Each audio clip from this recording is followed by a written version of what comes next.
Jonathan Livingstone seagull, लेखक Richard बाक। सुबह का समय था। शांत समुद्र की उठती गिरती लहरों पर अपनी स्वर्णिम आभा बिखेरता हुआ एक नया सूर्य चमचमा रहा था। समुद्र तट से मील भर की दूरी पर मछुआरों की एक नौका ने जैसे ही पानी को छुआ, चारों ओर मानो नाश्ते के समय की घोषणा हो गई और हजारों समुद्री चीलें भोजन के छोटे छोटे टुकड़ों के लिए पैतरेबाजी और छीना झपटी के लिए वहां पहुंच गई। यह एक नए व्यस्त दिन का आरंभ था। कुछ दूरी पर तट और नौकाओं से परे जोनाथन बिल्कुल अकेले उड़ने का अभ्यास कर रहा था। आकाश में 100 फीट की ऊंचाई पर पहुंचने के बाद उसने अपने जिल्लेदार पांवों को कुछ नीचा करते हुए चोंच को ऊपर उठाकर पंखों के सहारे शरीर को घुमाने के लिए खूब जोर लगाया। घुमाव का मतलब था कि अब वह धीमी गति से उड़ेगा। उसने सप्रयास अपनी गति को इतना धीमा किया कि हवा उसके चेहरे को छू भर ले। नीचे समुद्र भी शांत और निश्चल दिखाई दे रहा था। स्वयं को एकाग्र करने के प्रयास में उसने अपनी आंखों को भी संकीर्ण बना लिया, सांस को भी रोक लिया, शरीर को जोर से खींचकर 1 इंच और घुमाने की कोशिश की, परंतु उसके पंख फड़फड़ाए, संतुलन बिगड़ा और वह धम्म से नीचे आ गिरा। समुद्री चीलें सभी जानते हैं, इस प्रकार ना तो कभी लड़खड़ाती है, ना ही डावाडोल होती है। हवा में इस प्रकार नियंत्रण खो देना उनके लिए बड़ी शर्म और बेइज्जती की बात है। किंतु जोनाथन लिविंगस्टन सीगल इस बात पर लज्जित हुए बिना अपने पंख फिर से फैलाकर वही कंपा देने वाला कठिन घुमाव लेने को और धीमा होते होते एक बार फिर नीचे उतर आने को तैयार था। वह कोई साधारण समुद्री पक्षी नहीं था। अधिकांश समुद्री चीलें उड़ान की सरल सुगम सच्चाइयों को जानने से अधिक कुछ सीखने की आवश्यकता ही नहीं समझती। तट से उड़कर भोजन तक जाना और वहां से वापस आना, इतना भर जानना ही उनके लिए पर्याप्त है। ज्यादातर के लिए तो उड़ने का कोई महत्व ही नहीं है। महत्व अगर है तो केवल भोजन का, परंतु इस पक्षी के लिए तो खाने की कोई अहमियत ही नहीं थी। अगर थी तो केवल उड़ान की। उसे दुनिया में हर चीज से बढ़कर आनंद आता था उड़ने में। उसने देख लिया था कि अपनी इस तरह की सोच से वह कभी भी अपने साथियों का प्यार नहीं जीत पाएगा। उसके माता पिता भी इस बात से नाखुश थे, क्योंकि वह पूरा पूरा दिन बिल्कुल अकेले रहकर कम ऊंचाइयों पर उड़ने और हवा में तैरने जैसे नए नए प्रयोग करता रहता था। वह कारण तो नहीं जानता था, पर उसने देखा था कि जब वह अपने पंखों के आधे विस्तार के बराबर पानी से ऊपर उड़ता है, तब कम शक्ति लगाकर भी अधिक देर तक हवा में ठहर पाता है। हवा में इस प्रकार तैरने का अंत समुद्र में पांवों के बल छपछपाने से नहीं, बल्कि पंजों को शरीर के साथ जोर से खींचकर समेटे हुए आराम से उतरने के साथ होता है। उसके माता पिता तो तब और भी ज्यादा निराश होते जब वे उसे तट पर तेजी के साथ फिसलते हुए दूर तक जाते देखते। क्यों जॉन, क्यों? मां पूछती। तुम्हारे लिए कबीले के अन्य सदस्यों की तरह रहना इतना मुश्किल क्यों है? तुम इस कम ऊंचाई की उड़ान को पेलिकन तथा एल्बेस्ट्रास के लिए छोड़ क्यों नहीं देते? तुम कुछ खाते क्यों नहीं जॉन? देखो, तुम्हारे शरीर में सिर्फ अस्थियां और पंख ही हैं, मांस तो है ही नहीं। मां, अगर मेरे शरीर में सिर्फ अस्थियां और पंख ही है तो भी मुझे कोई फर्क नहीं पड़ता। मैं सिर्फ यह जानना चाहता हूं कि मैं हवा में उड़ते हुए क्या कर सकता हूं और क्या नहीं। बस मैं सिर्फ जानना चाहता हूं। इधर देखो जॉन, पिता ने भी प्यार से समझाने की कोशिश की। सर्दियां अब दूर नहीं हैं, तब ये नौकाएं बहुत कम आएगी और मछलियां भी पानी में गहरे चली जाएंगी। अगर तुम्हें कुछ नया सीखना ही है तो भोजन के बारे में सीखो, और यह भी कि उसे पाना कैसे है। यह उड़ने उड़ाने का शौक ठीक है, पर इससे तुम्हें खाना तो नहीं मिलेगा ना। यह मत भूलो कि तुम्हें अगर उड़ना भी है तो भोजन पाने के लिए ही। जोनाथन ने भी आज्ञाकारिता में सिर हिला दिया। अगले कुछ दिनों में उसने भी अन्य पक्षियों की तरह व्यवहार करने की पूरी कोशिश की। उनके साथ रोटी और मछली के टुकड़ों को छीनने और झपटने के लिए नौकाओं के चारों ओर चित्कार करते हुए चक्कर भी काटता रहा, परंतु उसे ऐसा करने में कोई खुशी नहीं मिली। यह सब बेकार है, उसने सोचा, और कठिनाई के साथ आई एंचोवी, एक प्रकार की मछली, को एक अन्य भूखे बूढ़े चील के लिए जानबूझकर गिरा दिया जो उसका पीछा कर रहा था। मुझे यह समय उड़ना सीखने में व्यय करना चाहिए, कितना कुछ सीखने को है। जोनाथन ने अपने पुराने रूप में लौट आने में देर नहीं की। समुद्र में बहुत दूर जाकर वह अकेले ही कुछ सीख रहा था, अभ्यास कर रहा था, भूखा प्यासा लेकिन बहुत प्रसन्न। सीखने का विषय था गति, और सप्ताह भर के अभ्यास में ही उसने गति के बारे में वह सब जान लिया जब तक किसी भी जीवित समुद्री चील की ज्ञान की सीमा से बाहर था।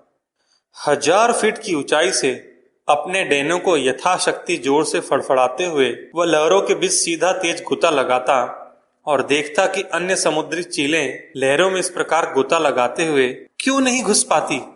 यह तो सिर्फ 6 सेकंड में 70 मील की गति को पा लेता था, पर वह गति थी जिसमें ऊपर जाते हुए किसी भी पक्षी के पंख स्थिर नहीं रह पाते।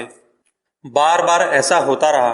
यद्यपि वो बहुत सतर्क था, परंतु अपनी समस्त योग्यता के बावजूद तेज रफ्तार में उसका नियंत्रण बना नहीं रह पाता था। 1000 फीट की ऊंचाई को पहुंचना, फिर पहले अपने को भरसक आगे की ओर सीधा धकेलना और उसके बाद स्वयं को संभालते हुए पंख फड़फड़ाकर वक्र गति से गोता लगाना। हर बार उसका बायां पंख ऊपर जाते हुए स्थिर हो जाता, वह तेजी से बाईं ओर घूम जाता, दाहिने पंख को संभलने का समय देते हुए एक का एक कलाबाजी खाते हुए झटके के साथ दाईं ओर घूम जाता। इस काम में वो पर्याप्त सक्षम नहीं था। उसने 10 बार प्रयास किया, पर हर बार 70 मील की गति सीमा पार करते हुए एकाएक पंखों के घूमते चक्र में बदल गया और अनियंत्रित होकर पानी में जा डूबा। पानी से बाहर निकल उसने अपने टपकते पंखों को देखा, समझ गया कि उसे क्या करना है।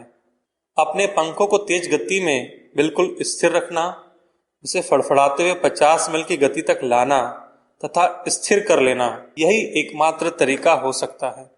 इस बार उसने 2000 फीट की ऊंचाई से गोता लगाने की कोशिश की। गोलाकार घूमते हुए उसने गोता लगाया, चोंच को नीचे की ओर रखा, 50 मील की गति सीमा पार करते ही पंखों को फैलाकर स्थिर कर लिया। जबरदस्त ताकत के साथ उसने गोता लगाया और इस बार वह सफल हुआ। 10 सेकंड में ही 90 मील की गति से उड़ते हुए वह आंखों से ओझल हो गया। जोनाथन ने समुद्री चीलों के लिए तीव्रतम गति का कीर्तिमान स्थापित कर दिया था, परंतु यह सफलता तो अल्पकालिक थी। जैसे ही वह अपने को बाहर खींचना चाहता था या पंखों के कोण को बदलता, फिर पहले की ही तरह अनियंत्रित हो जाता। 90 मील की गति तो बारूद से टकराने के बराबर हो गई और वह हवा में ही बिखरकर धम्म से समुद्र की सतह पर आ गिरा। जब वह होश में आया, रात हो चुकी थी और वह चांदनी में समुद्र की सतह पर तिर रहा था। उसके पंख शीशे की कटी फटी छड़ों की तरह जीर्ण शीर्ण और बोझिल हो रहे थे, परंतु उसकी पीठ पर लदा असफलता का बोझ शायद उससे भी अधिक था। उसका मन हुआ कि यह बोझ उसे धीरे से खींचकर समुद्र तल तक ले जाए और बस सब कुछ समाप्त हो जाए। वह समुद्र की गहराई में उतर रहा था, तभी उसके भीतर एक अजीब सी दबी हुई आवाज गूंजी। यह सब क्या है? मैं एक समुद्री चील हूं, मेरी अपनी कुछ सीमाएं हैं। अगर मुझे उड़ान के बारे में इतना कुछ सीखना ही था तो ईश्वर ने मुझे बुद्धि भी वैसी ही दी होती। अगर मुझे इतनी तेज गति से उड़ने के लिए ही बनाया गया था तो बाज जैसे छोटे पंख भी दिए होते और मैं मछली की तरह मछली की जगह चूहे खाया करता। पिताजी ठीक कहते थे, मुझे यह उड़ने की सनक छोड़कर लौटकर अपने कबीले में जाना होगा और मैं जो कुछ भी हूं, क्षुद्र, अकिंचन, कमजोर, उसी में संतुष्ट रहना होगा। यह दबी हुई आवाज अब विलीन हो चुकी थी। जोनाथन इस बात को अनचाही स्वीकार भी कर चुका था। रात के इस प्रहर में एक समुद्री चील को समुद्र तट पर होना चाहिए। उसने प्रतिज्ञा की कि अब से वह एक सामान्य समुद्री चील की तरह रहेगा। इसी में सबकी खुशी निहित है। उसने अपने को खींचकर गहरे पानी की ओर से जमीन की ओर जाने के लिए अपने थके डैनों को फैलाया और शुक्र किया कि उसने यह बात समझ ली है कि उसके लिए कम ऊंचाई पर उड़ना ही श्रेयस्कर रहेगा। उसने सोचा, मैं अब तक जो कर रहा था अब नहीं करूंगा, जो सीखा था वह भी याद नहीं रखूंगा। अन्य पक्षियों की तरह मैं भी एक साधारण पक्षी हूं और उन्हीं की तरह मैं भी उड़ूंगा। व्यथित हृदय से उसने केवल 100 फीट ऊंची उड़ान भरी, पंखों को जोर से फड़फड़ाया और किनारे की ओर उड़ लिया।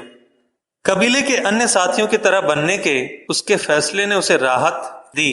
अब उस आंतरिक शक्ति से उसका कोई नाता नहीं रह गया था जिसने उसे कुछ सीखने को मजबूर किया था। अब न कोई चुनौती रहेगी, न ही विफलता। अच्छा है, अब सोचने की जरूरत ही नहीं रही और वह अंधेरे को चीरकर जगमग रेतीले समुद्र की ओर उड़ लिया। तभी अंदर से वही दबी सी आवाज कुछ चेतावनी के लहजे में फिर सुनाई दी। समुद्री चीलें अंधेरे में नहीं उड़ा करती। जोनाथन इतना सजग नहीं था कि उस आवाज को ध्यान से सुनता। वह तो सोच रहा था कितना अच्छा लग रहा है। पानी में चांद और बत्तियों की जगमगाहट ऐसी लग रही है जैसे दीप स्तंभ से पानी पर बनी रोशनी की लकीरें। सब कितना शांत और स्थिर है। नीचे उतरो, समुद्री चीलें इस तरह अंधेरे में नहीं उड़ा करती। अगर तुम्हें ऐसे ही उड़ना होता तो तुम्हें उल्लू किसी आंखें भी मिली होती, तुम्हारे दिमाग में भी नक्शे बनते, तुम्हें भी बाज जैसे छोटे पंख मिले होते। एकाएक उस अंधियारी रात में समुद्र तल से 100 फीट ऊपर हवा में जोनाथन ने आंखें झपकाई और सहसा उसके सारे पीड़ा और सारे संकल्प काफूर हो गए। छोटे पंख, बाज जैसे छोटे पंख, बस यही समाधान है। मैं भी कितना बेवकूफ था, मुझे सिर्फ छोटे पंख चाहिए। अब मुझे अपने पंखों को मोड़कर केवल छोरों के बल पर उड़ना चाहिए। मेरे लिए तो वही छोटे पंख होंगे। वह काला सागर से 2000 फीट की ऊंचाई पर जा पहुंचा और बिना विफलता या हार के बारे में एक बार भी सोचे उसने अपने अगले पंखों को कसकर शरीर के साथ खींच लिया। पंखों के छोरों को हवा में लहराने दिया और तिरछे होकर पानी में गोता लगा दिया। उसके सिर के ऊपर हवा राक्षस की तरह गरज रही थी। 70 मील प्रति घंटा, 90, 120 और उससे भी अधिक। पंखों का तनाव भी अब 140 की गति पर भी उतना कठोर नहीं था जितना पहले 70 की गति पर था। और पंख के सिरे तो बिल्कुल हल्की सी ऐंठन दे वह आसानी से लहरों से निकलकर तेजी से ऊपर की ओर ऐसे बढ़ा जैसे तोप से गोला। वह काला सागर से 2000 फीट की ऊंचाई पर जा पहुंचा और बिना विफलता या हार के बारे में एक बार भी सोचे उसने अपने अगले पंखों को कसकर शरीर के साथ खींच लिया। पंखों के छोरों को हवा में लहराने दिया और तिरछे होकर पानी में गोता लगा दिया। उसके सिर के ऊपर हवा राक्षस की तरह गरज रही थी। 70 मील प्रति घंटा, 90, 120 और उससे भी अधिक। पंखों का तनाव भी अब 140 की गति पर भी उतना कठोर नहीं था जितना पहले 70 की गति पर था। और पंख के सिरे तो बिल्कुल हल्की सी ऐंठन दे वह आसानी से लहरों से निकलकर तेजी से ऊपर की ओर ऐसे बढ़ा जैसे तोप से गोला। अपनी आंखों को कसकर भींच लेने से उसने उनकी रेखा सी बना दी और उड़ान का आनंद लेने लगा। 140 मील प्रति घंटा की गति और वह भी नियंत्रण सहित। सोचा, मैं अगर 2000 फीट की जगह 5000 फीट की ऊंचाई से गोता लगाऊं तो कितना तेज। अभी थोड़ी देर पहले ली शपथ न जाने उसकी स्मृति में कहीं थी भी अथवा नहीं, या फिर तेज हवा के थपेड़ों से कहीं खो गई थी, पर उसे अपनी की हुई प्रतिज्ञा को भंग कर देने का कोई पश्चाताप भी नहीं था। ऐसी प्रतिज्ञाएं तो साधारण चीलों के लिए होती है। जिसने शिखर को छू लिया हो उसे इनकी क्या आवश्यकता। सूर्योदय होते होते जोनाथन फिर अभ्यास करने लगा।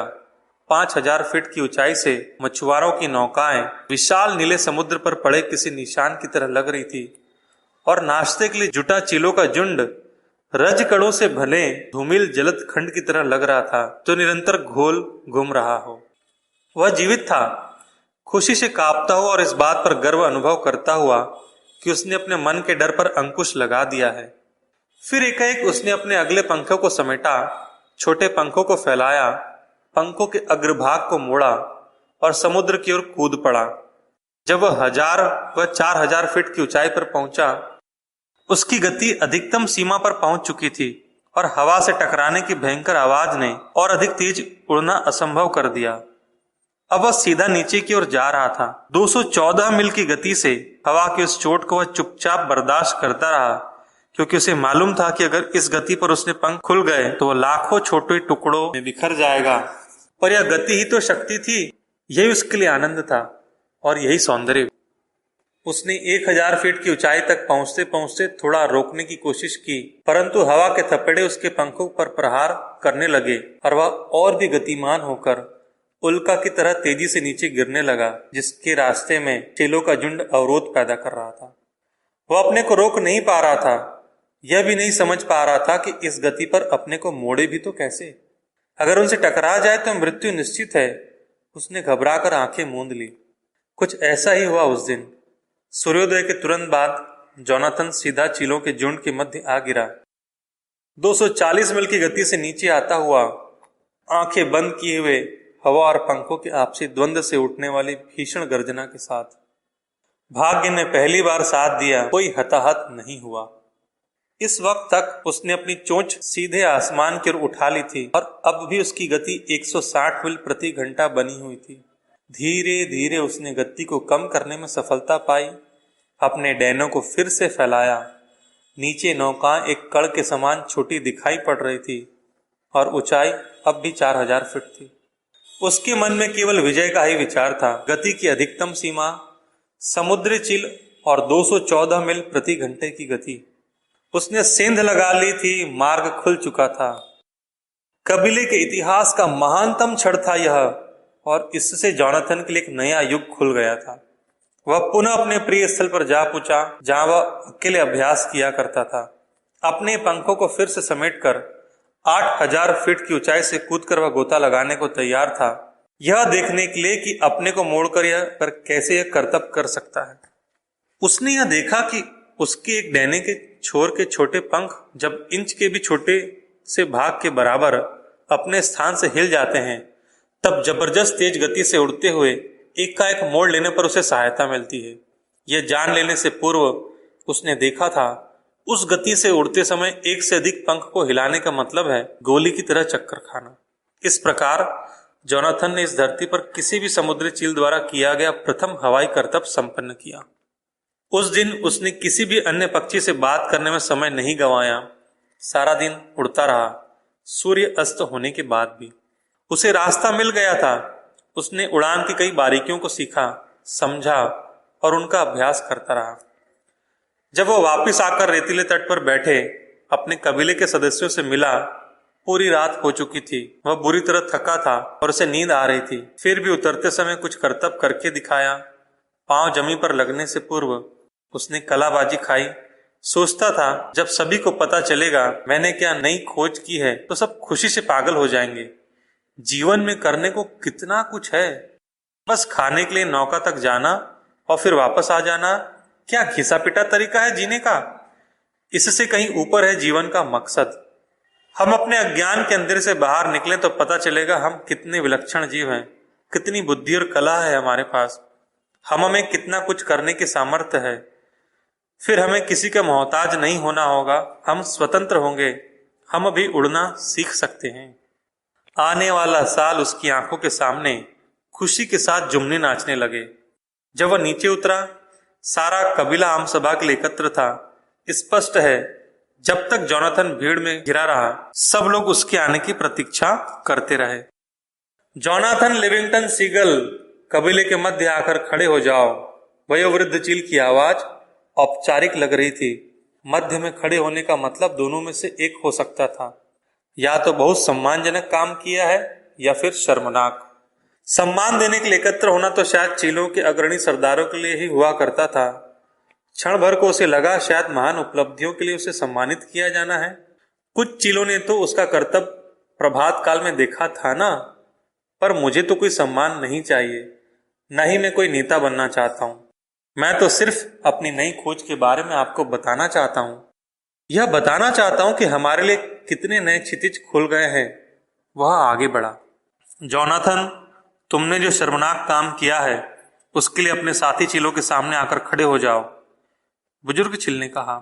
उसी लगा जैसे किसी ने लकड़ी के तख्ते पर उसका सिर दे मारा हो। उसके घुटने शिथिल हो गए, उसके पंख लटक गए, कानों में शोर गूंजने लगा। शर्मनाक काम के लिए पेशी, असंभव, मेरी खोज। ये लोग बात को अभी समझ नहीं रहे, गलत कर रहे हैं, गलती कर रहे हैं ये। गैर जिम्मेदारी के इस काम से गंभीर आवाज गूंज उठी, तुमने समुद्री चीलों के सम्मान और परंपरा का उल्लंघन किया है। लज्जाजनक काम के लिए निश्चित था कि उसे कबीले से बाहर कर दिया जाएगा और उसे दूर की चट्टान पर युक्त पहाड़ी पर अकेले रहने के लिए विवश होना पड़ेगा। एक दिन जोनाथन, तुम जान जाओगे कि गैर जिम्मेदारी से हानि ही होती है। जीवन क्या है, कैसा है, कोई नहीं जानता और न ही कोई जान सकता है। इतना निश्चित है कि हम इस दुनिया में आए हैं तो खाने के लिए, जितना संभव हो उतना लंबा समय जीवित रहने के लिए। सभा में कोई भी समुद्री चील बोलने की हिम्मत कभी नहीं करती, परंतु जोनाथन बोल पड़ा, गैर जिम्मेदारी? मेरे भाइयों, वह चिल्लाया, उस समुद्री चील से ज्यादा कौन जिम्मेदार होगा जिसने जान लिया कि जीवन का मकसद क्या है और जो उसे पाने में लगा है जीवन का बड़ा मकसद। हजारों साल से हम सिर्फ मछलियों को खाने में ही जीवन बिता रहे हैं, पर अब हमारे सामने जीने का एक कारण है, कुछ सीखना, कुछ खोजना, स्वतंत्र होना। मुझे एक मौका दीजिए, मैं आपको बताना चाहता हूं कि मैंने क्या ढूंढ निकाला है। सारा कबीला पत्थर की तरह चुपचाप बैठा रहा। अब हमारा तुमसे कोई नाता नहीं रहा, सब चीलों ने संवेद स्वर में कहा और उसकी बातों को अनसुना करते हुए उससे मुंह मोड़ लिया। जीवन के आने वाले दिन जोनाथन ने अकेले रहकर ही बिताए। वह उन दूरस्थ चट्टानी पहाड़ियों से भी दूर चला गया। वह केवल अपने एकाकीपन से ही दुखी नहीं था, ज्यादा दुखी तो इस बात से था कि उसने अपने लोगों ने उड़ान के गौरव को न केवल अविश्वास की निगाह से देखा था, बल्कि उसे आंख खोलकर देखने से इनकार कर दिया था। वह गौरव जो उनका जीवन पलट सकता था। वह दिन प्रतिदिन और सीखता चला गया। उसने सीख लिया कि एक सुव्यवस्थित तीव्र गति की डुबकी लगाकर एक ऐसी दुर्लभ और सुस्वादु मछली को पकड़ा जा सकता है जो सामान्यतः समुद्र में 10 फीट नीचे समूह में रहती है। उसे मछुआरों की नाव की कोई आवश्यकता नहीं थी और न ही जीवन हेतु बासी भोजन की। हवा में उड़ते हुए सो जाना भी उसने सीख लिया था। रात में अपना लक्ष्य निर्धारित कर वह तट से दूर सूर्यास्त से लेकर सूर्योदय होने तक सैकड़ों मील का सफर तय कर लेता था। अपने उसी आंतरिक नियंत्रण के बल पर वह घनी समुद्री धुंध के बीच से भी निकलकर चमकते हुए साफ आसमान में पहुंच जाता, जबकि कोई भी अन्य समुद्री चील धुंध और वर्षा के कारण ऊपर जाने की बात सोच ही नहीं सकती थी। तेज हवाओं पर सवार होकर वह वहां तक पहुंच जाता जहां उसे दुर्लभ कीड़े खाने को मिलते। अपने पूरे कबीले के लिए उसने किसी समय जो सोचा था वो पाया जरूर, परंतु केवल अपने लिए। उसने उड़ना सीख लिया था, हाँ, उसके लिए उसने भारी कीमत भी चुकाई, पर इसका उसे कोई दुख नहीं था। जोनाथन ने जान लिया था कि डर, गुस्सा और ऊब की वजह से ही समुद्री चीलों का जीवन इतना लघु होता है और अपने जीवन से इन कारणों को विदा करके ही वह लंबा सुखी जीवन जी सकता है। वे लोग संध्या समय आए और देखा कि जोनाथन बिल्कुल अकेले परंतु शांति के साथ आसमान में धीरे धीरे विसर्पण कर रहा है। वे दोनों पक्षी जो उसके दोनों डैनों के आसपास दिखाई पड़ रहे थे, सितारों की तरह चमक रहे थे। यह चमक बहुत प्यारी और महत्वपूर्ण थी, जो रात्रि के आकाश में बहुत भली लग रही थी, पर इससे भी बढ़कर उनकी उड़ने की दक्षता और कुशलता थी। वे दोनों उसके पंखों से इंच भर की दूरी पर बराबर साथ साथ उड़ रहे थे। बिना कुछ कहे जोनाथन ने उनकी परीक्षा लेनी चाहिए, एक ऐसी परीक्षा जो आज तक किसी समुद्री चील ने उत्तीर्ण न की होगी। उसने अपने पंखों को मरोड़ा और गति को अत्यधिक धीमा कर 1 मील की रफ्तार तक ले गया। उन दोनों चमकीले पक्षियों ने भी अपनी गति उतनी धीमी कर ली, बड़े धैर्य और आराम के साथ। मतलब यह कि वे धीमी गति से उड़ना भी जानते थे। अब उसने पंखों को समेटा, लपेटा और झट से 190 मील की गति से गोता लगाने के प्रयोजन से नीचे की ओर आने लगा। वे दोनों भी उसके बराबर नीचे उतरने लगे, बिना कोई गलती किए और तेजी से लहराते हुए। अंत में ने उसी गति से अपनी दिशा को ऊपर की ओर मोड़ा और वहीं धीरे धीरे चक्कर काटने लगा। वे भी मुस्कुराते हुए उसी जगह घूमने लगे। जरा सा संभलते हुए सामान्य गति पर आ गया और कुछ ठहर कर बोला, बहुत अच्छे, आप लोग कौन हैं? हम तुम्हारे ही कबीले के हैं जोनाथन, भाई हैं तुम्हारे। उनके शब्दों में शक्ति भी थी और शांति भी। हम तुम्हें और ऊंचा ले जाने के लिए आए हैं, तुम्हें घर ले जाने आए हैं। घर तो मेरा कोई है नहीं, मेरा परिवार भी कोई नहीं है। मुझे कबीले से बाहर कर दिया गया है और इस समय हम तीव्रतम प्रचंड पहाड़ी हवाओं की गति से उड़ रहे हैं। बस कुछ 100 फीट के बाद मैं अपने शरीर को और ऊंचाई तक नहीं ले जा पाऊंगा। पर तुम ले जा सकते हो जोनाथन, तुमने ये सीख लिया है, तुमने एक स्तर की शिक्षा पूरी कर ली है। अब उससे उच्च स्तर की शिक्षा पाने के लिए तैयार हो जाओ। एकाएक उसके दिमाग में कौंधा कि वे ठीक ही तो कह रहे हैं, वह इससे ऊंचा उड़ सकता है और सचमुच यह समय घर जाने का है। उसने आसमान की ओर देखा, जो उसके लिए एक ऐसी विचित्र रजत भूमि थी जहां उसने बहुत कुछ सीखा था। मैं तैयार हूं, उसने जोश में कहा।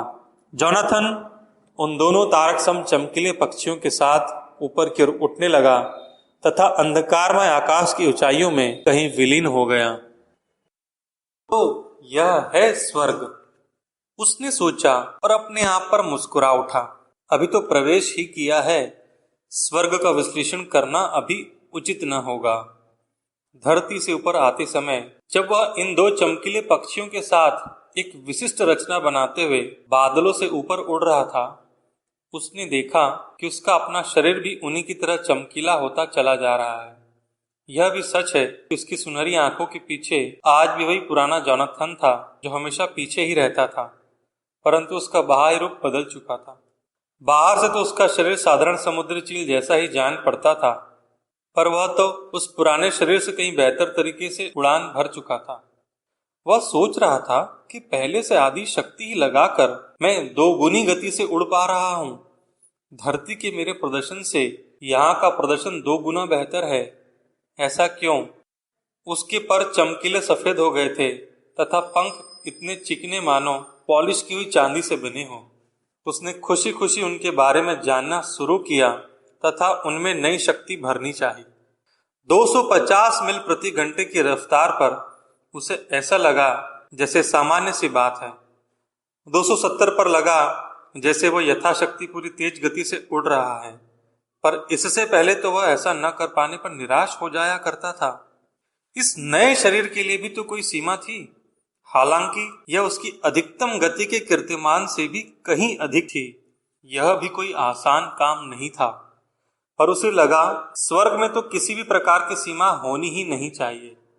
बादल फट गए। उसके अनुरक्षकों ने कहा, जमीन पर उतरना मुबारक हो जोनाथन, और हवा में अदृश्य हो गए। वह समुद्र के ऊपर उड़ रहा था, एक दांतेदार खुरदरी तट रेखा की ओर।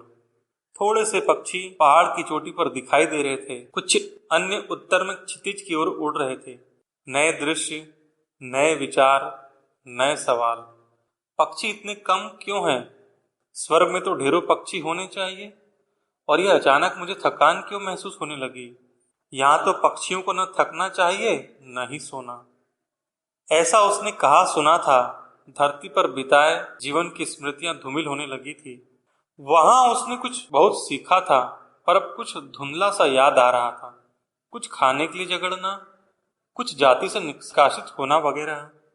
तट रेखा पर खड़े दर्जनों पक्षी उससे मिलने तो आए, पर कोई कुछ बोला नहीं। उसे लगा कि वो उसका स्वागत कर रहे हैं और यही उसका घर है। यह उसके लिए एक बड़ा दिन था। इस दिन के सूर्योदय को तो वो भूल चुका था। वह रेतीले तट की ओर मुड़ा, पंख मारते हुए अपने को हवा में रोककर फिर रेत पर कोमलता से उतरने के लिए। अन्य पक्षी भी उतरे, पर किसी ने भी अपने पंखों को फड़फड़ाया तक नहीं। वे सब तो हवा में झूल रहे थे, अपने चमकीले पंखों को पूरी तरह से फैलाए हुए।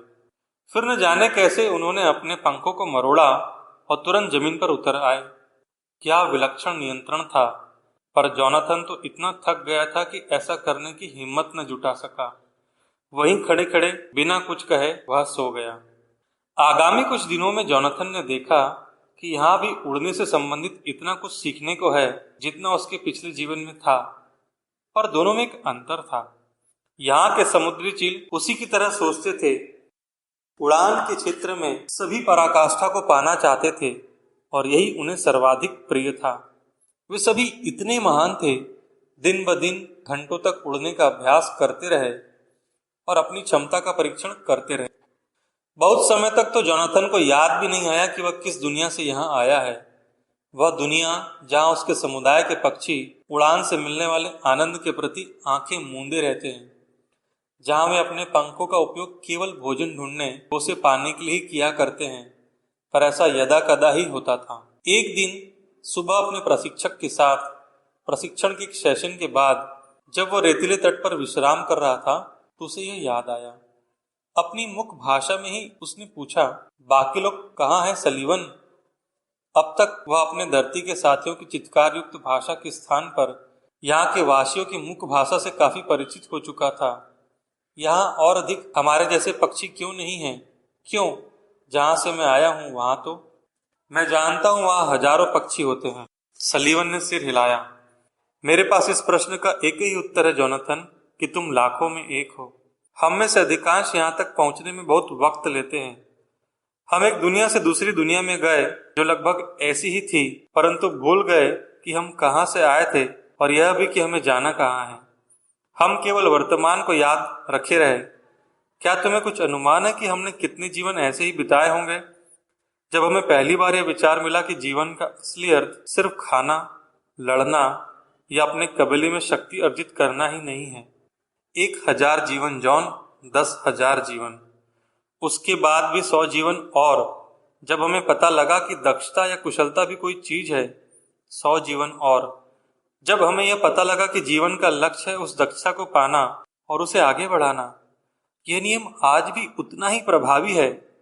हम अपनी अगली दुनिया खुद चुनते हैं, इस जीवन में जो सीखा है उसके आधार पर।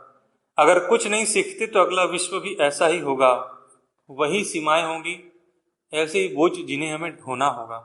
उसने अपने पंखों को फैलाया और हवा की ओर अपना चेहरा घुमाकर बोला, परंतु जॉन, तुमने एक ही बार में इतना कुछ सीख लिया कि तुम्हें इस जीवन को पाने के लिए हजारों जीवन जीने ही नहीं पड़े। क्षण भर में ही वे दोनों फिर हवा में अभ्यास कर रहे थे।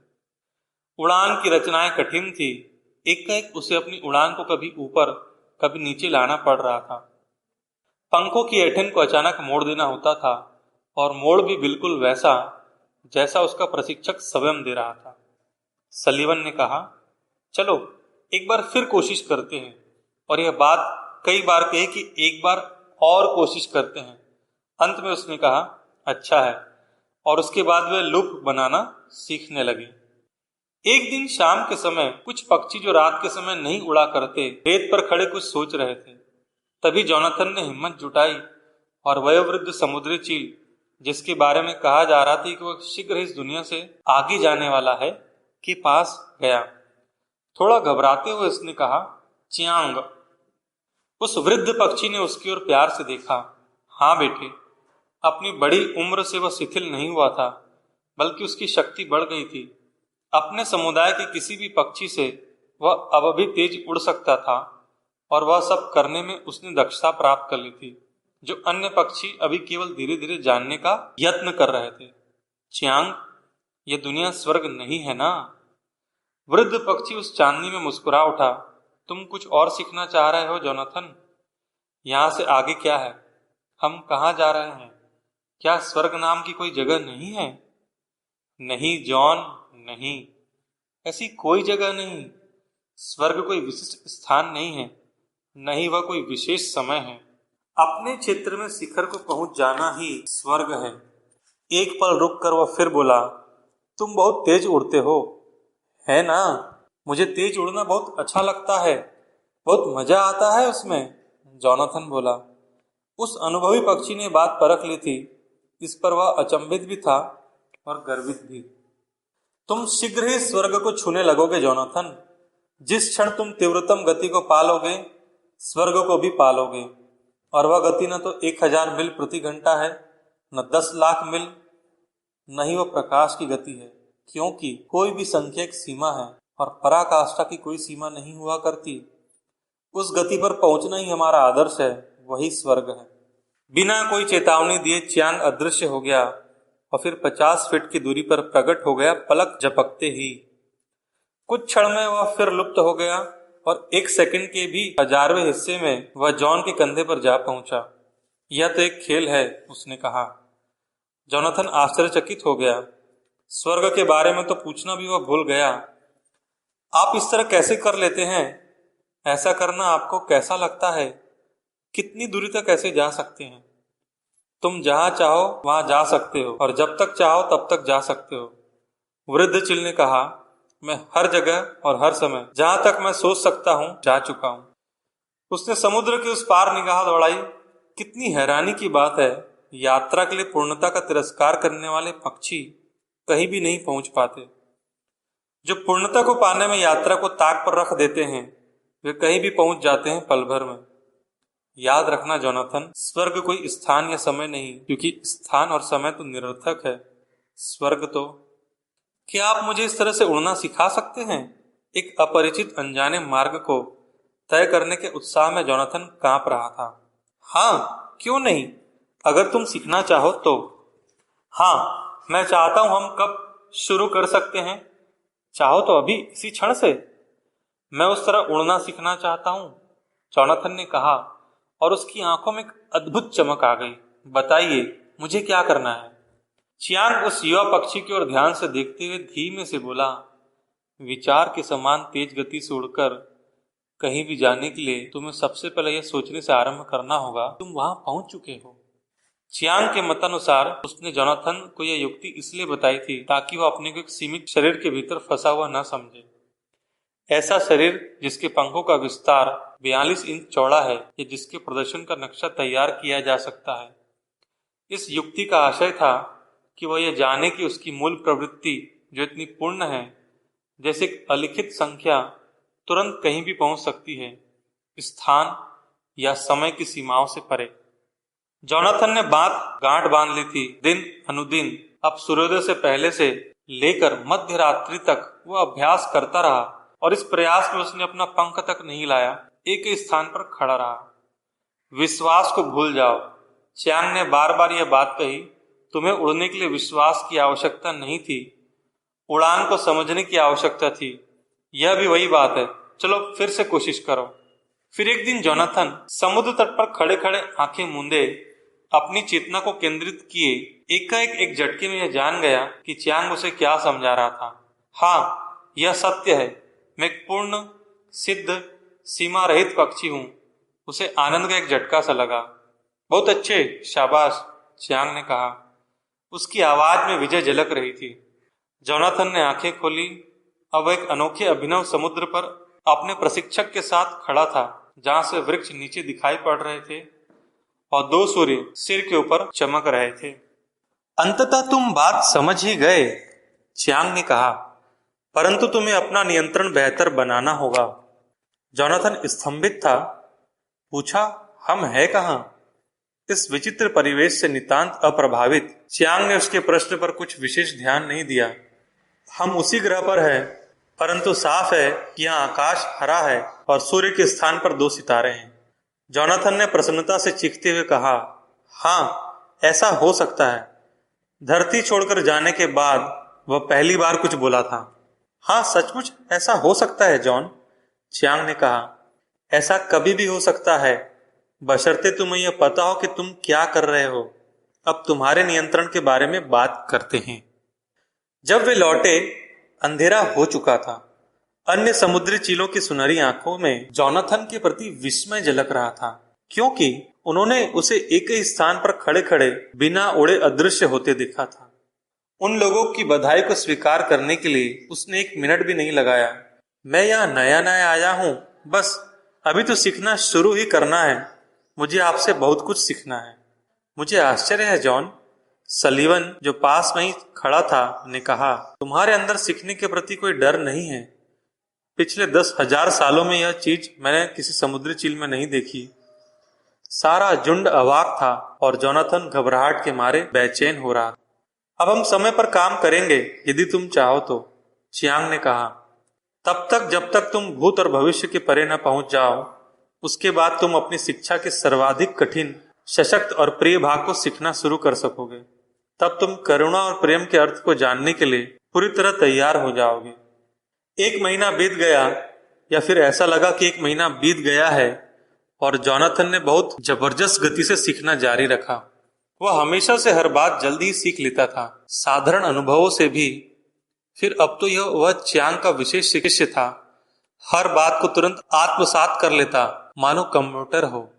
फिर एक दिन ऐसा आया जब च्यां अचानक गायब हो गया। वह अपनी मुख भाषा में ही उन्हें प्रेरित करता रहता था ताकि वे कुछ नया सीखे, उसका अभ्यास करे और जीवन के पूर्ण किंतु दिखाई न देने वाले सत्य को समझने में प्रयासरत रहने की अपनी जीवन शैली को बनाए रखे।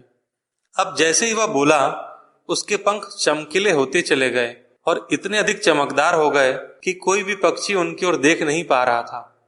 जोनाथन, उसने अपनी ओर से अंतिम शब्द बोलते हुए कहा, प्रेम के लिए हमेशा काम करते रहना।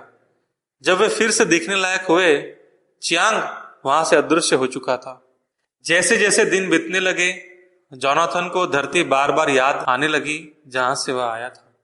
अब वह जान गया था उसका 10वां हिस्सा या 100वां हिस्सा भी अगर वहां जान लेता तो जीवन का अर्थ ही कुछ और होता। रेत पर खड़ा हुआ सोचता रहता, शायद उसके जैसा कोई अन्य पक्षी बंधन तोड़ पाने के लिए संघर्षरत हो, जो भोजन पाने के लिए इधर उधर जाने के साधन से पड़े उड़ान का सही अर्थ जानने को लालायित हो सकता है किसी अन्य समुद्री चील को कबीले के सामने सच बोलने के लिए निष्कासित कर दिया गया हो। जोनाथन जितना अधिक करुणा का पाठ पढ़ता गया और प्रेम को समझने के लिए जितनी कोशिश करता रहा, उतनी अधिक तीव्रता से वह धरती पर आने की चाह करने लगा। अपने एकाकी अतीत के बावजूद पेक्षा शिक्षक था। प्रेम प्रदर्शन का उसका अपना तरीका था, जिसपे वह चाहता था कि जो पक्षी स्वयं सत्य का साक्षात्कार करना चाहता है, उसे सत्य का थोड़ा परिचय वह दे दे। सलीवन जब तक विचार की गति से उड़ने में दक्ष हो चुका था और दूसरों को सिखाता भी था, उसकी इस विचारधारा के प्रति शंकालु भी था। जॉन, एक बार तुम्हें जाति से निकाल दिया गया था। तुम्हें क्यों लगता है कि तुम्हारे उन पुराने साथियों में से कोई भी तुम्हारी बात सुनेगा? तुमने यह कहावत सुनी होगी कि समुद्री चील सबसे ऊंचे उड़ने वाले पक्षी से भी आगे की ओर देखते हैं। जहां से तुम आए थे वहां के तुम्हारे साथी तो अभी धरती पर ही खड़े हैं, चीखते चिल्लाते और आपस में झगड़ते हुए। वे लोग स्वर्ग से हजारों मील दूर हैं और तुम उन्हें यहीं से स्वर्ग के दर्शन कराना चाहते हो। जॉन, वे अपने डेने के छोर तक को तो देख नहीं पाते। तुम यहीं रहो। जो समुद्री चील यहाँ तक पहुंच जाए, उसकी सहायता तुम अवश्य करो ताकि वह तुम्हारी बात ठीक से समझ सके। एक क्षण रुककर वह फिर बोला, सोचो, अगर च्यां इसी तरह अपनी पुरानी दुनिया में लौट गया होता तो आज तुम कहाँ होते? इस अंतिम वाक्य ने स्पष्ट कर दिया कि सलीवन ठीक था। समुद्री चील सबसे ऊंचे उड़ने वाले पक्षी से भी आगे ही देखते हैं। जोनाथन ने वहीं रहने का भी निर्णय कर लिया और वहां तक पहुंचने वाले पक्षियों की सहायता का निश्चय भी। रह रहकर उसके मन में यही बात आ जाती कि शायद धरती पर कोई 2-4 ऐसे समुद्री चील रह गए हो जो कुछ सीखने की क्षमता रखते हो। अगर कहीं च्यां उसे उसी दिन मिल जाता जिस दिन उसे कबीले से बाहर निकाला गया था, तो अब तक वह कितना अधिक ज्ञान पा चुका होता। सली, मुझे वापस धरती पर जाना चाहिए। आखिर उसने यह कह ही दिया। तुम्हारे अन्य शिष्य अच्छी शिक्षा पा रहे हैं, वे ही तुम्हारे लिए और शिष्य भी साथ ले आएंगे। सलीवन ने आह भरी परंतु विवाद नहीं किया, बस इतना ही कहा, जोनाथन, मुझे तुम्हारी बहुत याद आएगी। शर्म करो सली, उसे फटकारते हुए जोनाथन ने कहा, पागल मत बनो। हम नित्य किस चीज का अभ्यास करने की कोशिश कर रहे हैं? अगर हमारी मित्रता सिर्फ स्थान और समय जैसी चीजों पर आधारित है, तो फिर जिस दिन हम इनका अतिक्रमण कर लेंगे, उस दिन हमारा भाईचारा समाप्त हो जाएगा। पर हम स्थान पर विजय पा भी ले तो भी यहाँ तो बचना ही है। समय पर विजय पा ले तो भी अभी का क्षण तो बचता ही है, और यहाँ तथा अभी के बीच में क्या कभी हम एक आध बार मिल नहीं सकते? सलीवन इस बात पर हंस पड़ा। उसने प्यार से कहा, अरे बेवकूफ, यदि धरती पर कोई किसी को 1000 मील की दूरी दिखा सकता है तो वह अकेले तुम हो। जोनाथन, मेरे मित्र, जाता हूं सली, हम फिर मिलेंगे। ऐसा कहते हुए जोनाथन ने मन में कुछ विचार किया। समुद्री चीलों के एक कबीले का छायाचित्र मन में बनाया जो समय के इस किनारे पर नहीं था। अभ्यास द्वारा अर्जित शक्ति से उसने देखा कि वह स्वयं भी अस्थियों और पंखों का पुंज मात्र नहीं था, बल्कि स्वतंत्रता उड़ान का एक आदर्श बिंब था, वह भी हर प्रकार की सीमाओं से रहित।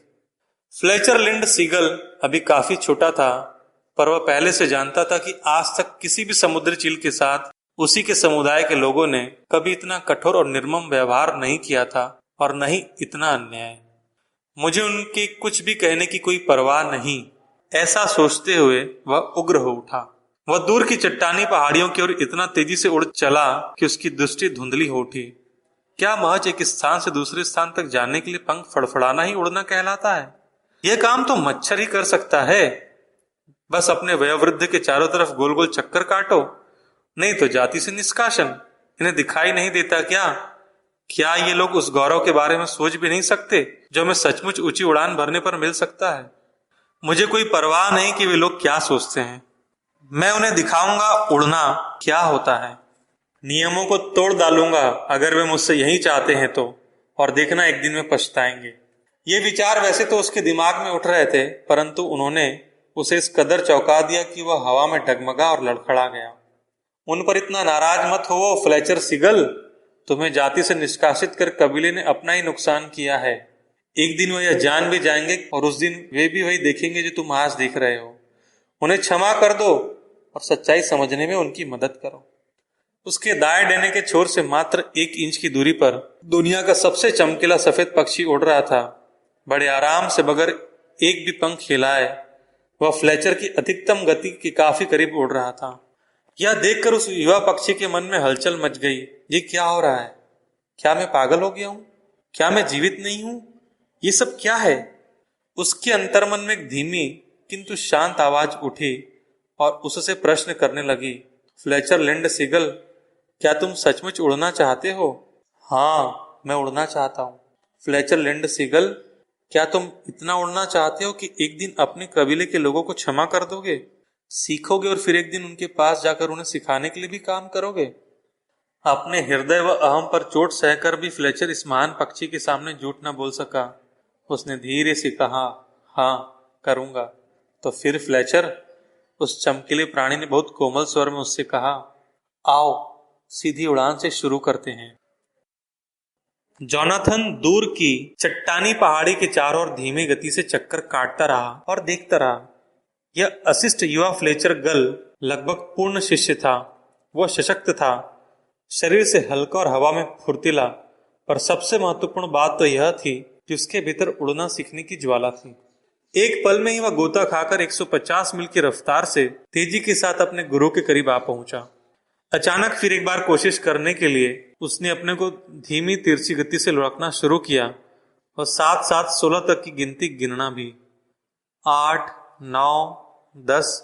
देखो जोनाथन, मैं हवा की गति से भी तेज। 11, मैं तुम्हारी तरह बढ़िया तरीके से उतरना चाहता।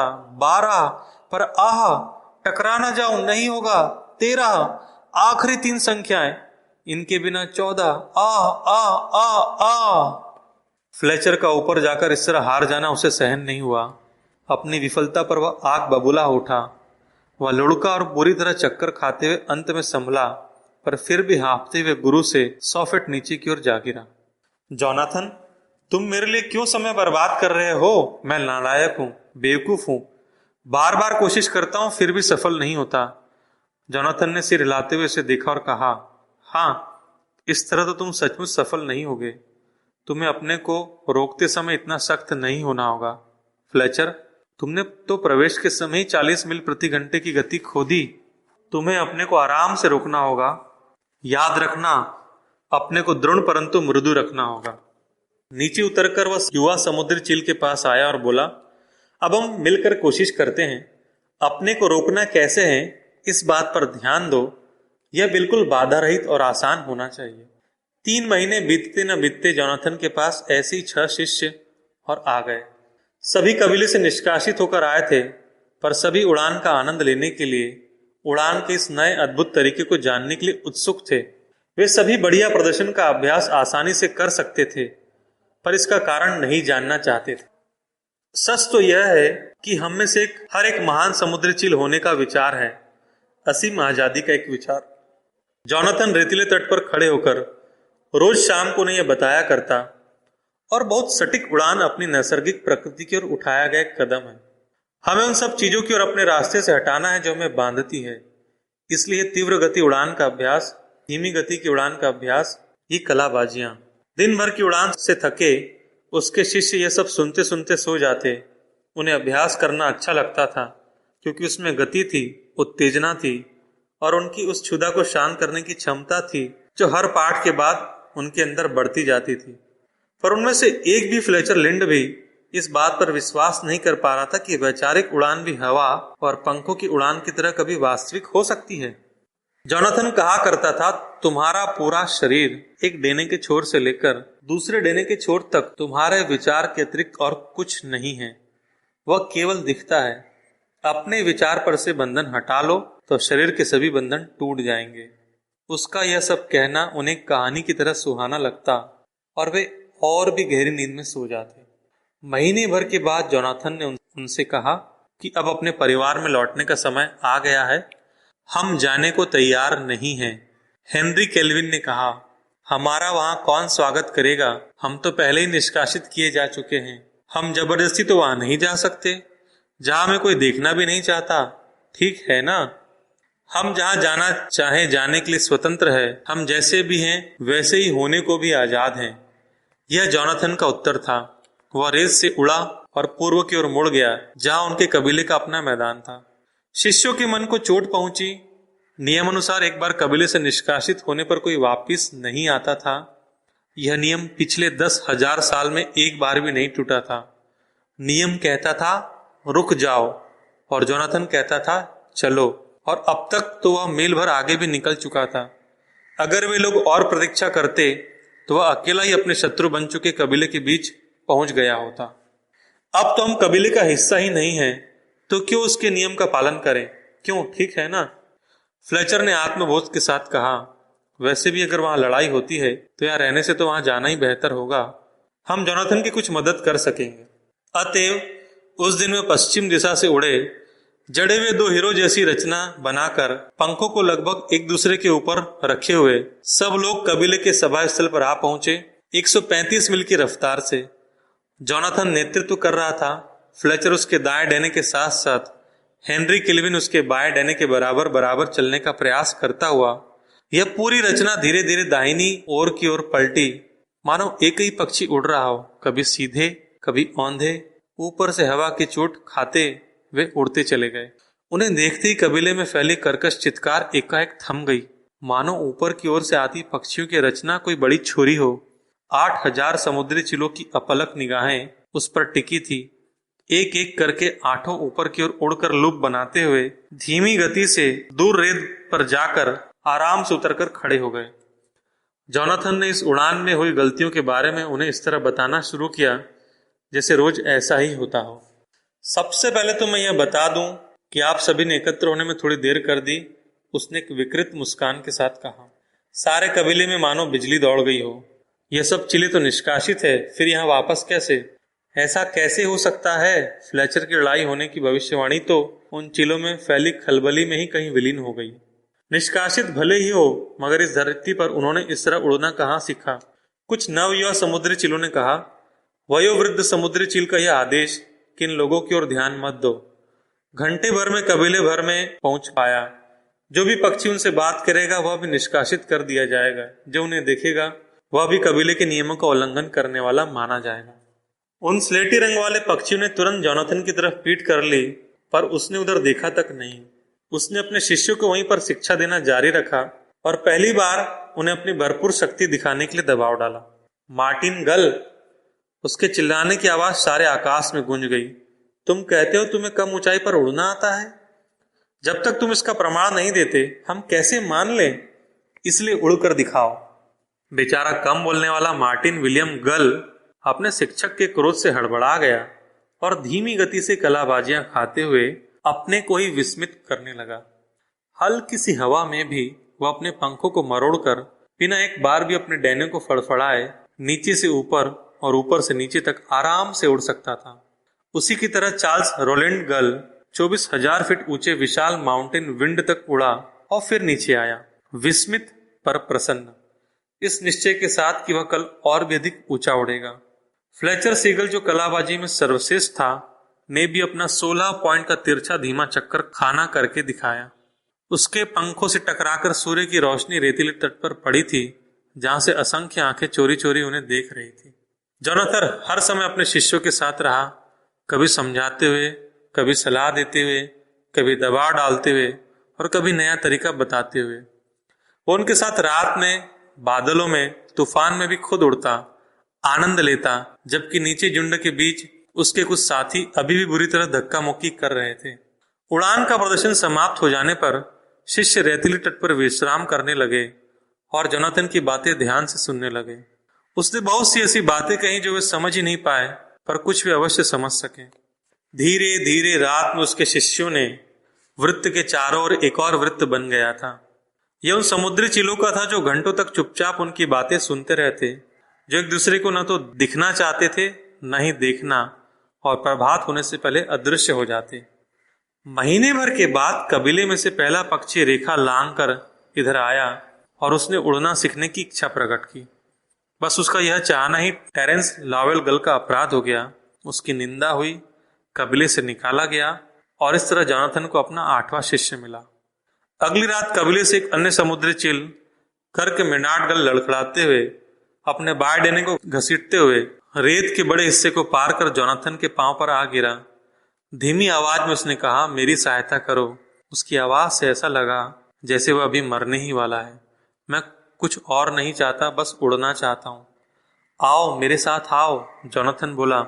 जमीन से मेरे साथ ऊपर उठो और हम अभी उड़ना शुरू करते हैं। आप समझ नहीं रहे, मेरा पंख, मैं इसे हिला भी नहीं पा रहा हूं। मेनार्ड गल, तुम अपने को पहचानने के लिए स्वतंत्र हो, अपने असली स्वरूप को पहचानने के लिए यहां और अभी। फिर कोई बाधा रास्ते में नहीं आ सकती। यही हमारा नियम है, महान समुद्री चिलों का नियम, और यही एकमात्र नियम है। तुम कहना क्या चाहते हो कि मैं उड़ सकता हूं? मैं तो कह रहा हूं कि तुम स्वतंत्र हो। इतना कहना भर था कि मेनार्ड गल ने अपने पंख फैलाए। अनायास ही उस अंधेरी रात में वह उड़ने लगा। उसकी कर्कश चीख सुनकर कबीले के सभी पक्षी नींद से जाग गए। 500 फीट की ऊंचाई से यथाशक्ति जोर लगाकर वह चीखा, मैं उड़ सकता हूं, सुनो, मैं उड़ सकता हूं। सूर्योदय होते होते शिष्यों के वृत्त के चारों ओर लगभग 1000 पक्षी खड़े थे, मेनार्ड को देखते हुए। अब उन्हें फिक्र नहीं थी कि उन्हें कोई देख रहा है या नहीं, और अब वे जोनाथन की बात समझना चाह रहे थे। जोनाथन ने कुछ सरल सी बातें कही। समुद्री चिल के लिए उड़ना साधारण सी बात है। स्वतंत्रता उसकी प्रकृति में है। जो उसकी स्वतंत्रता में बाधा बने उसे हटा देना चाहिए, चाहे वह कोई रिवाज हो, अंधविश्वास या कोई सीमा। हटा दे, भीड़ में से आवाज आई, चाहे वह हमारी जाति का नियम हो। सच्चा नियम तो केवल वही है जो तुम्हें स्वतंत्रता की ओर ले जाए, और कोई नियम है ही नहीं, जोनाथन ने कहा। क्या आपको लगता है कि हम भी आपकी तरह उड़ पाएंगे? एक अन्य स्वर उभरा, आप तो विशेष है, गुणी हैं, दिव्य है, हम सबसे कहीं बेहतर। फ्लेचर को देखो, लॉवेल को देखो, चार्ल्स रोलैंड को देखो, क्या वे भी विशेष गुणी और दिव्य है? न तुमसे कुछ अधिक, न मुझसे ज्यादा। एक ही अंतर है, मात्र एक ही अंतर, कि वे अब जान गए कि वे वास्तव में क्या है, और अब वैसा ही व्यवहार भी कर रहे हैं। फ्लेचर को छोड़ अन्य शिष्यों में बेचैनी छा गई। उन्होंने अभी तक यह नहीं समझा कि वे क्या कर रहे हैं। दिन ब दिन भीड़ बढ़ती गई, कुछ प्रश्नों के उत्तर पाने के लिए, कुछ उनके प्रति पूजा का भाव लिए और कुछ तिरस्कार का। फ्लेचर ने एक प्रातः द्रुत गति उड़ान अभ्यास के बाद जोनाथन से कहा, कबीले के लोग कहते हैं कि यदि तुम महान चिल के पुत्र नहीं हो तो निश्चित रूप से अपने समय से 1000 साल आगे हो। जोनाथन ने आह भरी, यह किसी को न समझ पाने की कीमत है। या तो तुम शैतान कहलाओगे या भगवान। तुम क्या सोचते हो फ्लेचर, क्या हम अपने समय से आगे हैं? एक दीर्घ मौन छा गया। देखो, इस प्रकार की उड़ान हमेशा से यहां थी, पर केवल उनके लिए जो इसे खोजकर सीखने की अभिलाषा रखते थे। इसका समय से कोई संबंध नहीं है। हाँ, हो सकता है कि हम आज के फैशन से आगे हो, अधिकतर पक्षियों की उड़ान के तरीके से कहीं आगे। ये तो अपने समय से आगे होने से आधा बुरा भी नहीं है, जोनाथन ने कुछ समय के लिए विसर्पण हेतु लुढ़कते हुए कहा। फिर 1 सप्ताह के अंतराल पर ऐसा हुआ, फ्लेचर नए शिष्यों को तीव्र गति से उड़ने के बारे में व्यावहारिक पाठ पढ़ा रहा। वह अभी 7000 फीट की ऊंचाई से गोता खाकर निकला ही था जब एक शावक अपनी पहली उड़ान के दौरान हवा में सरकते और मां को पुकारते हुए उसके रास्ते में आ गया। उस शावक को बचाने के प्रयास में 1 सेकंड के 10वें हिस्से के बराबर समय में फ्लेचर बाईं ओर तेजी से घुमा और लगभग 200 मील की गति से ठोस ग्रेनाइट की पहाड़ी की चोटी से जा टकराया। उसे ऐसा लगा जैसे वह चट्टान किसी अन्य दुनिया में प्रवेश करने के लिए बना एक बड़ा दरवाजा हो। टकराने पर भय, आघात तथा अंधकार का विस्फोट हुआ और फिर वह एक अनजाने अद्भुत आकाश में आंदोलित होने लगा। उसे कुछ भूल रहा था, कुछ याद आ रहा था, फिर भूल रहा था, कुछ डरा, उदास और दुखी, बुरी तरह दुखी। उसे एक आवाज सुनाई दी, लगभग वैसी ही जैसी उसने तब सुनी थी जब वह पहली बार जोनाथन से मिला था। युक्ति यह है फ्लेचर कि हम धैर्यपूर्वक अपनी सीमाओं पर विजय पाने की कोशिश कर रहे हैं। अभी तो हम चट्टान के बीच से भी उड़कर पार निकलेंगे। जोनाथन, हाँ, मुझे ही महान चील का पुत्र माना जाता है, शिक्षक ने रूखेपन से उत्तर दिया। तुम यहाँ क्या कर रहे हो? ये चट्टान, क्या मैं मर नहीं गया? ओह फ्लेचर, सोचो, तुम अगर मुझसे बात कर रहे हो तो निश्चित है मरे तो नहीं हो। मरे हो क्या? तुमने अपनी चेतना के स्तर को एकाएक बदल दिया। अब इच्छा तुम्हारी है, तुम चाहो तो यहाँ रह सकते हो और इस स्तर से आगे भी सीख सकते हो। निश्चय जो सीख चुके हो उससे यह कहीं अधिक कठिन काम है, या फिर से कबीले में लौटकर उनके साथ काम कर सकते हो। हमारे बुजुर्गों को लगता था कि कोई दुर्घटना होगी, पर तुमने तो उन्हें भी स्तंभित कर दिया है। मैं तो निश्चय ही कबीले में वापस जाना चाहूंगा। अभी तो मैंने एक नए समूह को सिखाना शुरू ही किया है। बहुत अच्छे फ्लेचर, याद रखना हम बात कर रहे थे कि हमारा शरीर एक विचार से अधिक कुछ नहीं है। फ्लेचर ने सिर हिलाया, पंख फैलाए और आंखों को चट्टान की तलहटी की ओर केंद्रित कर लिया जहां पूरा कबीला एकत्र हो गया था। जब वो वहां पहुंचा, उनके किकियाने और चीखने की आवाज से शोर हो रहा था। अरे यह तो जिंदा है, जिसे मरा समझा वो तो जीवित है। उसे अपने पंख के छोर से छूकर जिंदा कर दिया इस महान चील के पुत्र ने। नहीं नहीं, वह ये नहीं जानता, वह शैतान है, शैतान हमारे कबीले को तोड़ने आया है। भीड़ में 4000 पक्षी थे। अभी अभी घटित कांड से डरे, सहमे और शैतान शब्द सुनकर तो मानो उनके भीतर तूफानी हवाएं चलने लगी। आंखें चमक उठी, चोंचें तीखी हो उठी। वे भी विनाश के लिए एकजुट हो गए। क्या हमारा यहाँ से जाना बेहतर होगा फ्लेचर? जोनाथन ने पूछा। मुझे इसमें कोई आपत्ति नहीं अगर हम। पलक झपकते हुए भीड़ से आधा मील की दूरी पर खड़े थे और समुद्री चीलों की चोंचें हवा में चमक रही थी। ऐसा क्यों होता है? परेशान होकर जोनाथन ने कहा, दुनिया में किसी भी पक्षी को विश्वास दिलाना कि वह स्वतंत्र है इतना कठिन काम क्यों हो जाता है? उसे विश्वास दिलाना कि वह अभ्यास से सब कुछ कर सकता है, यह काम इतना मुश्किल क्यों हो जाता है? दृश्य बदलने से उलझा फ्लेचर अभी अपनी आंखों ही झपका रहा था। तुमने अभी भी क्या किया? हम यहाँ कैसे आ गए? तुमने कहा था ना कि तुम भीड़ से बाहर निकलना चाहते हो। हाँ कहा था, पर तुमने ये कैसे? और बहुत सी चीजों की तरह फ्लेचर, अभ्यास अभ्यास अभ्यास। सुबह होने तक कबीले के लोग अपने पागलपन को भूल चुके थे, पर फ्लेचर नहीं भूला था। जोनाथन, याद करो, तुमने बहुत समय पहले यह कहा था कि अपने कबीले को इतना प्यार करो कि वापस उन्हीं के बीच आकर उन्हें कुछ सिखाने में मदद करो। हाँ, पर मुझे यह समझ नहीं आता कि तुम ऐसी भीड़ को कैसे प्यार कर सकते हो जो अभी अभी तुम्हें मारने पर उतारू थी। ओह फ्लेचर, उस भीड़ को नहीं, नहीं उस घृणा और बुराई को जो तुम्हें प्यार करना है। तुम्हें अभ्यास करके समुद्री चीलों की मूल प्रकृति को देखना होगा। उसके भीतर जो अच्छाई है उसे देखना होगा और उसे अपने में देख पाने में उनकी मदद करनी होगी। मेरे प्यार का अर्थ यही है। इसमें बहुत आनंद है। ये तुम तब जान पाओगे जब तुम्हें इसका स्वाद मिलेगा। मुझे याद है, एक युवा उग्र पक्षी, नाम था फ्लेचर लिंड सीगल, अभी अभी कबीले से निष्कासित किया गया था। कबीले के लोगों से लड़ लड़कर उन्हें खत्म कर देना चाहता था। दूर की चट्टानों पर अकेले रहकर नरक सा जीवन जीने को उद्यत था। आज उसी ने अपने लिए स्वर्ग का निर्माण कर लिया है और अपने पूरे कबीले को भी उस तरफ लेकर जा रहा है। फ्लेचर ने अपने शिक्षक की ओर देखा और उसकी आंखों में डर का भाव झलकने लगा। मैं लेकर जा रहा हूँ। क्या कहना चाहते हो तुम? मैं उन्हें लेकर जा रहा हूँ। तुम एक गुरु हो यहाँ, तुम कहीं नहीं जा सकते। नहीं जा सकता। क्या तुम्हें ऐसा नहीं लगता कि ऐसे कबीले और भी हो सकते हैं? और फ्लेचर भी तो हो सकते हैं जिन्हें यहाँ से कहीं बढ़कर मेरी जरूरत है। एक शिक्षक की जरूरत है वे लोग भी प्रकाश पाना चाहते हैं। मैं तो एक साधारण समुद्री चील हूं, और तुम तो शायद उस महान चील का पुत्र। जोनाथन ने लंबी सांस ली और समुद्र की ओर देखा। तुम्हें अब मेरी जरूरत नहीं है। अब तुम स्वयं अपने को खोजो, रोज कुछ और ज्यादा ढूंढो उस असली सीमा रहित फ्लेचर को। वही तुम्हारा गुरु है। उसकी बात समझो और उसका अभ्यास करते रहो। क्षण भर में ही जोनाथन का शरीर हवा में लहराने लगा।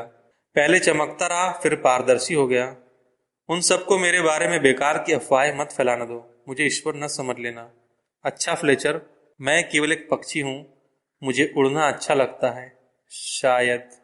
जोनाथन, बेचारा फ्लेचर, आंखें तुम्हें जो दिखाती है उस पर विश्वास मत करो। वे सिर्फ सीमाएं दिखाती है। अपने विवेक से काम लो। यह ढूंढो कि तुम्हें पहले से क्या कुछ मालूम है, और तुम्हें उड़ने का तरीका खुद ही आ जाएगा। उसका चमकना बंद हो गया। जोनाथन हवा में कहीं विलीन हो गया। थोड़ी देर बाद फ्लेचर ने स्वयं को खींचा और आसमान में पहुंचा। उसका सामना हुआ पक्षियों के एक नए समूह से, जो अपना पहला पाठ पढ़ने को तैयार था। भारी आवाज के साथ उसने कहा, सबसे पहले तुम्हें यह समझना होगा कि एक समुद्री चील एक ऐसा विचार है जिसकी कोई सीमा नहीं। वह उस महान समुद्री चील का प्रतिबिंब है।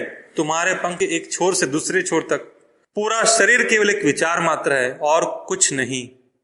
युवा पक्षी उसकी ओर प्रश्नसूचक दृष्टि से देखते रहे। उन्होंने सोचा, यह तो कोई उड़ान का नियम नहीं लगता। फ्लेचर ने लंबी सांस ली और पढ़ाना शुरू किया। हाँ तो अच्छा, उनकी ओर आलोचना भरी नजरों से देखते हुए बोला, चलो पहले सीधी उड़ान से शुरू करते हैं। ऐसा कहते ही एकाएक उसे समझ आ गया कि उसका मित्र भी उतना ही दिव्य था जितना वह स्वयं। कोई सीमा नहीं जोनाथन, उसने सोचा। ठीक है, फिर जल्दी में मैं भी एक दिन हवा से निकलकर तुम्हारे रेतीले तट पर प्रकट हो जाऊंगा और तुम्हें उड़ान संबंधी एकाध करतब करके दिखाऊंगा। यद्यपि उसने अपने शिष्यों के सामने काफी कठोर बने रहने की कोशिश की, फ्लेचर ने पल भर के लिए उनके असली स्वरूप को देखा और उन्हें चाहने से कहीं अधिक उनके उस रूप से प्यार किया। कोई सीमा नहीं है जोनाथन, उसने सोचा और मुस्कुरा दिया। कुछ नया सीखने की उसकी दौड़ शुरू हो चुकी थी।